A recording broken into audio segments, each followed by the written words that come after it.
Hello everyone! Kamusta po kayong lahat?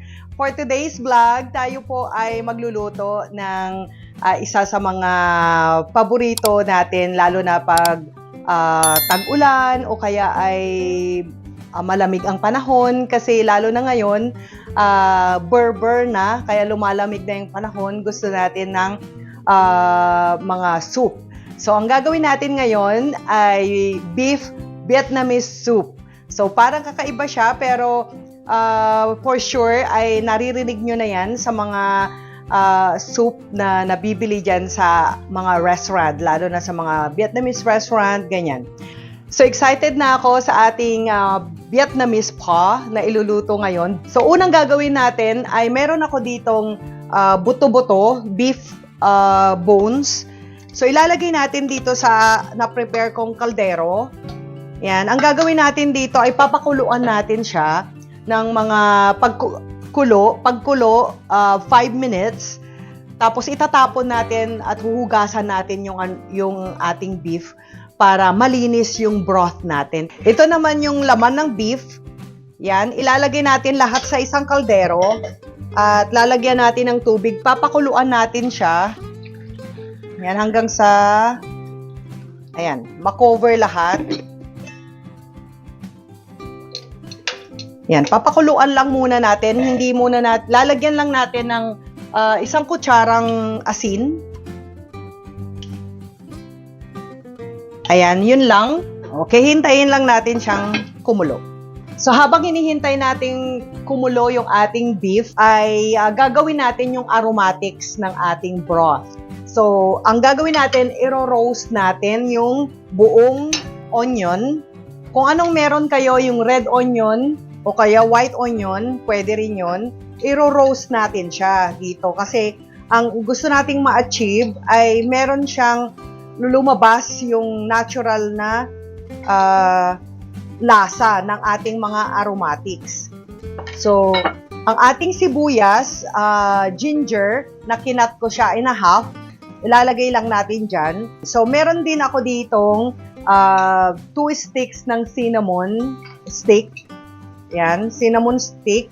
Meron din akong star anise. Ito yung ating mga aromatics sa ating broth. At meron din akong bay leaves. Lahat yan iro-roast natin. Yan, bay leaves. At meron din akong cardamom. Yan. Yan ang ating aromatics sa ating broth. Ayan, at ready na ang ating ni-roast na onion, ang ating ginger, at ang ating cinnamon stick, yung star anise, cardamom, at saka bay leaf. Ayan, ready na tayong magpakuluan ulit yung ating beef. Hinugasan na natin yung ating kaldero, malinis na ulit. Hinugasan din natin ang ating beef, yung buto-buto at saka laman. Ilalagay natin dito sa ating malinis na kaldero. Lalagyan ulit natin ng malinis na tubig.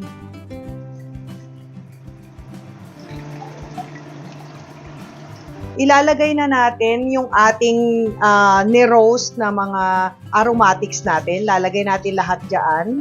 Lalagyan din natin to ng spring onion. At lalagyan din natin siya ng yung buong paminta.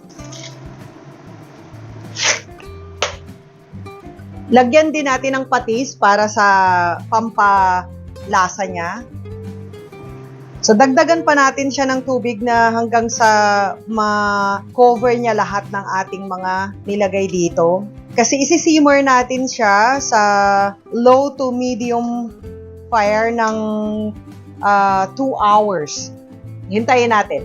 So, after 2 hours ng ating paghihintay sa pagsisimmer natin ng ating buto-buto at saka yung ating laman. So, ngayon ang gagawin natin, aalisin natin yung mga nilagay natin doon at saka yung ating beef. I-strain ko na to, lilinisin ko na at magsimula na tayong mag-assemble ng ating soup. So, ito na yung broth natin, nalinis na natin. Nilagay na natin yung mga karne natin dito sa ating chopping board. At inalis na rin natin yung mga nilagay natin dito na pampalasa. So, ito na yung ating broth. Malinis na siya. Ayan. Andito na lahat yung lasa ng ating beef at saka yung ating mga aromatics na nilagay kanina. Lagyan lang natin ng konting paminta.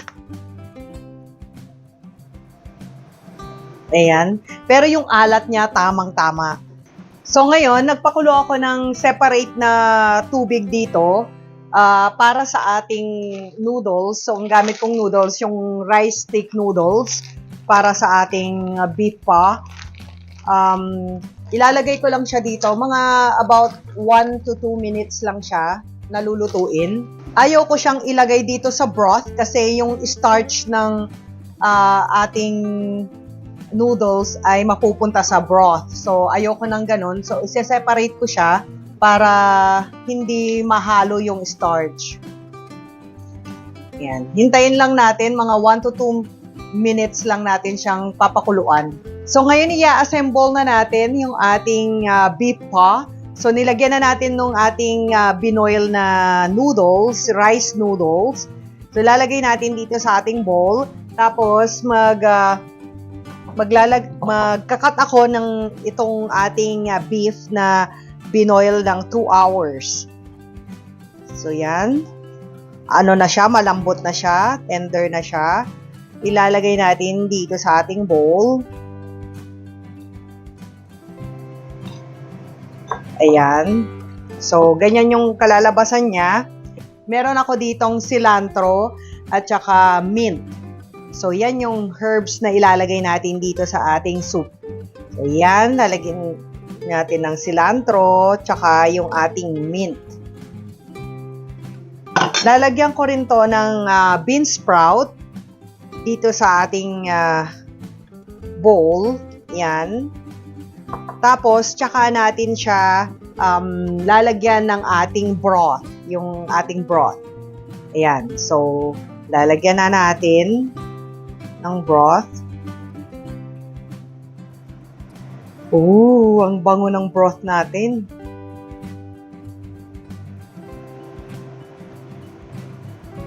Ayan. So, ngayon, depende na sa inyo kung gusto nyong lagyan ito ng spices kagaya ng chili. So, ako gusto ko ng medyo maanghang siya. Lalagyan ko yan ng chili. At saka, lalagyan ko rin ito ng hoisin sauce. Yan. Yan yung kasama ng ating beef paw. Ayan. So, ganyan natin siya isa-serve yung ating paw.